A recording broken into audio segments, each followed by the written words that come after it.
Nah, bro, like I think Dub's one of them ones from LA that really did that shit correctly, man. Like, check this shit out.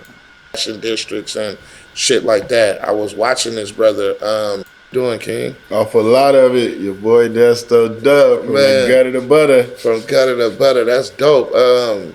Like I said, bro, you been doing this shit. And Yeah, you know a lot of people say my boy Pump, living a good life, and I'm like, I gotta start something. COVID got everything stopped. But when I first started, the first thing you think of is let me get it to all of my celebrity friends. Like, right. they think that's like the key ingredient, get it to the celebrity. So, I probably did like hit a few people, try to, but then I just started realizing it's not about giving them something, because you can give it to them, that don't mean they gonna wear it. Right. You know, you gotta have something they want, make them ask for it. Right. But you kind of gotta know them to make them act. But make them be like, "Hey, bro, I need that. I want that. I seen them in this." So then I just started attacking that, and that really was how I just kept like, just changing the recipe. Right. Okay. Man, Dub is a real smart dude, and you can really tell, the way he talks, carries himself.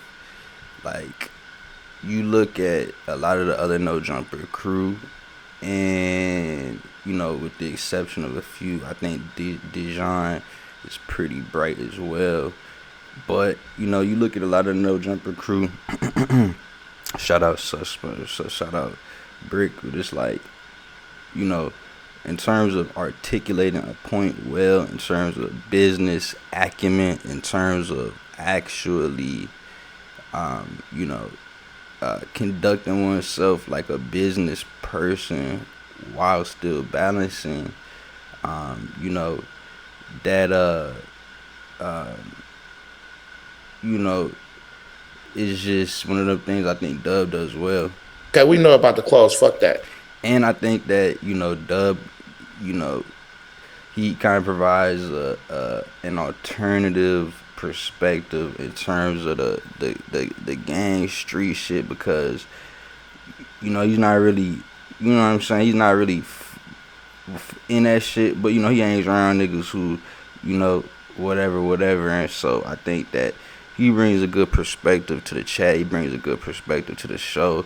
And I mean, bro, he's just a boss ass nigga, bro. He just doing this shit, you know what I'm saying? And a little different than Blasey, but I mean, bro, like, bro, doing this shit, man. I don't want to talk about that right now. You're an artist as well. Yeah. Right, got the green up here on, bro. And you make dope ass music. Let's Yeah. not sit here and front that shit, nigga. How is it juggling? Okay, being Desto Dubb the artist, what I really truly have a passion for it, but now like I do this clothing shit too, and then the clothing damn near outpowering my passion. Like, talk to me. Yeah, the same choice everybody got to make, bro. But I'm a businessman overall. I'm a hustler at the heart, at the core of everything. And me being a hustler and a businessman and growing, you start, weighing your pros and your cons.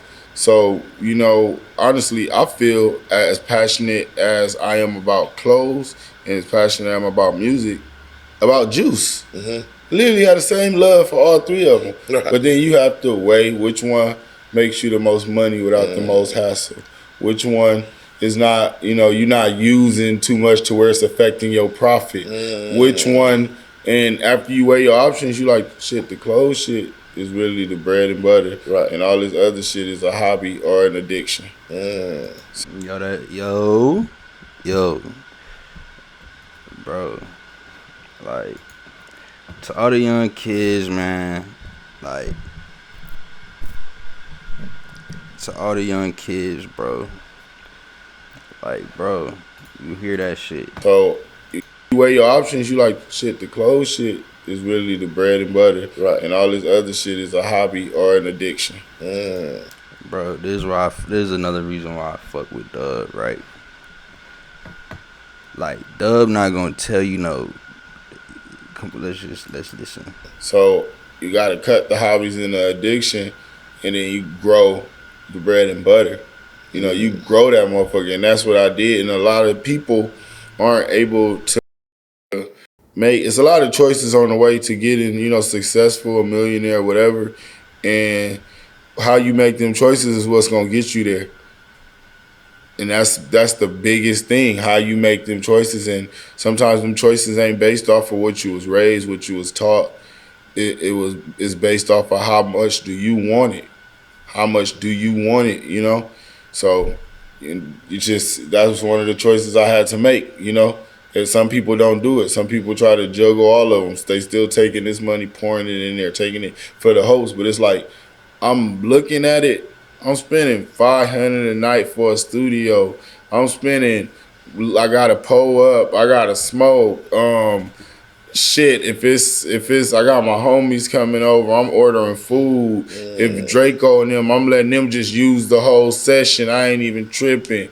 Now that's an expense. And when you're trying to make that fire song, you're gonna do all that, and you're gonna be in your vibe, and then you're gonna make the fire song.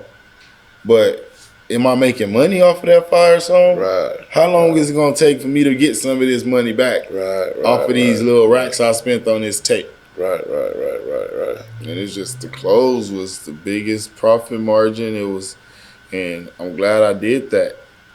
I had a studio, bro. I had a studio. Yeah. I've been in a studio. I had a studio, And even with that, it was putting my life at risk. Because you got to understand, bro, I'm the bag now. You got to protect the bag. It ain't like how it used to be, where it's like you can be out there, like, no, everything is that you do at this point is protect the bag. You got to calculate it. You got to. Yes, sir. So the studio was putting me in a lot of, then it got, my Wacko got robbed and followed home. SWAT teams came, kicked the doors in, took the cameras.